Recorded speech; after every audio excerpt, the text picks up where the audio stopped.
Nakatakdang humarap sa isa sa may tuturing na pinakamatinding hamon sa karera ni Filipino boxing rising star Kenneth Glover, katapat ang Japanese boxer na si Keita Kurihara sa isang unification bout para sa Oriental Pacific Boxing Federation o OPBF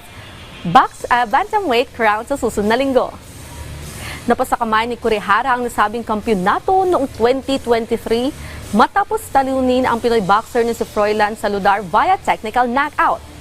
Pagkatapos nito, nabigo si Kurihara na madepensahan ang nasabing titulo dahilan upang mabigyan ng pagkakataon si Glover ng OPBF na lumaban sa isang interim match katapat ang isa pang Japanese boxer na si Tulio De Canarudo noong Disyembre ng nakaraang taon sa Osaka, Japan, kung saan nanaig ang Caviteño boxer. Sakaling pagtagumpayan ni Glover ang unification bout kontra kay Kurihara, siya na ang tatanghaling bilang OPBF Bantamweight champion na magbibigay sa kanya ng daan papasok sa mas malalaking laban gaya ng world title fight.